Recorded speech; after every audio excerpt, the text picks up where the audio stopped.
Tank ব্যবহার করে মুসলমানদেরকে হত্যা করা হচ্ছে, ওই ট্যাঙ্কের তেল ব্যবহার করা হয়েছে সৌদি আরব থেকে। ঠিক কিনা? এই থিমটা যদি আমাদের হৃদয়ের মধ্যে একবার স্পষ্ট হয়ে যায়, তাহলে আমরা বুঝতে পারবো আজকে গাজার প্রান্তরে আল্লাহ রাব্বুল আলামিনের বান্দাদেরকে ইহুদি খ্রিস্টানদের পথ অনুকরণ করে আমেরিকা থেকে শুরু করে সমস্ত ইহুদিরা মুসলমানদেরকে যেভাবে নিষ্পেষিত, নিপীড়ন এবং হত্যা করতেছে গণহারে, আল্লাহ রাব্বুল আলামিন ওই ধ্যান ধারণা যদি আমার মনের মধ্যে দেয়, তাহলে বুঝতে পারবো যে আমাদের জীবনটা কত না দুনিয়ার বুকে আল্লাহ রাব্বুল আলামিন অনেক ভালো রেখেছেন। বলুন আলহামদুলিল্লাহ।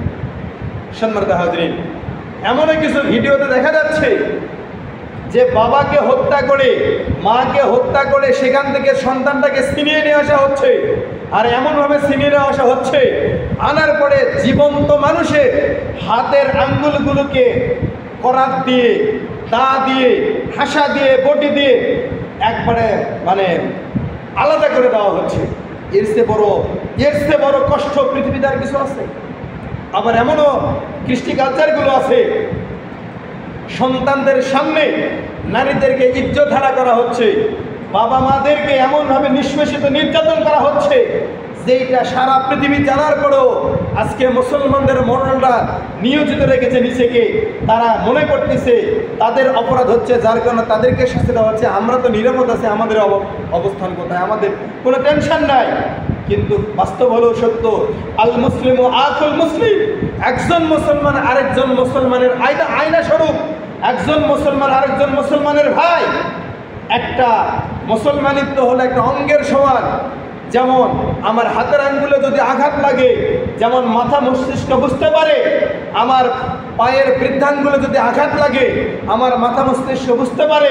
কিন্তু আজকে মুসলমানদের একতা এমনভাবে নষ্ট হয়ে গেছে, তারা মনে করতেছে আজকে আমেরিকা যেভাবে যাচ্ছে চালাচ্ছে সৌদি আরব, আজকে আমেরিকা যেভাবে যাচ্ছে চালাচ্ছে কুয়েত, আজকে আমেরিকা যেভাবে চালাচ্ছে সারা পৃথিবীতে মুসলিম শাসিত রাষ্ট্রগুলো এমনইভাবে নিয়োজিত হয়ে রয়েছে। আজকে সাধারণ মুসলমান, অমুসলিমরাও এই সকল নিষ্পেষিত দেখার পরেও তারা মনে করতেছে যে মুসলমানদের একতা গেল কোথায়। একটু ভাবনার বিষয়।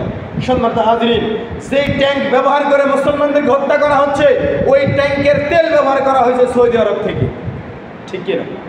আজকে মুসলমানদের মধ্যে একতা নাই, আজকে মুসলমানদের মধ্যে বিভেদ।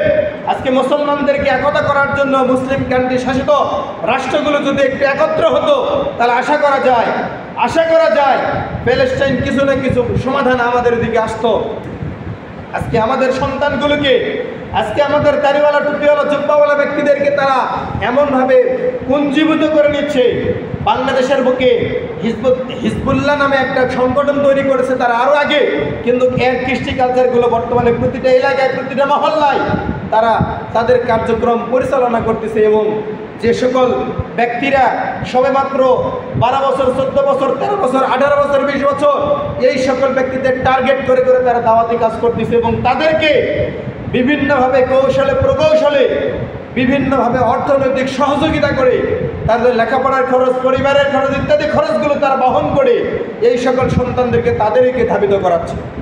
একটু সাবধান, একটু গবেষণা করুন, একটু চিন্তা করুন, আপনি আপনার সন্তানের খোঁজ রাখেন কিনা এখন হিসাব করবেন।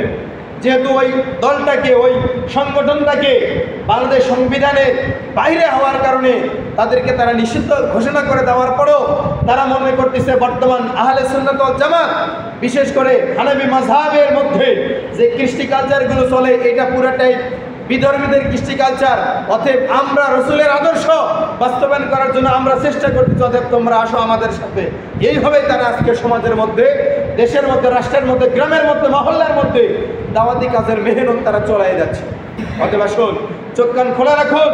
আপনার সন্তান রাতের বেলা কি করে, আপনার সন্তান টাকা পায় কোথায়, আপনার সন্তান মোবাইলে খরচ করে কোথায়, এই চিন্তা চেতনাগুলো আপনাকে তদারকি করতে হবে। তা না করলে একদিন না একদিন ওই সন্তানের বিনিময়ে আপনাকেও বাংলাদেশের ফৌজদারি মামলায় আসামি হয়, অবশ্যই আপনাকে জেলখানায় যেতে হবে। অথবা আসুন, এদিক থেকে আমরা একটু হেফাজত থাকার জন্য চেষ্টা করি।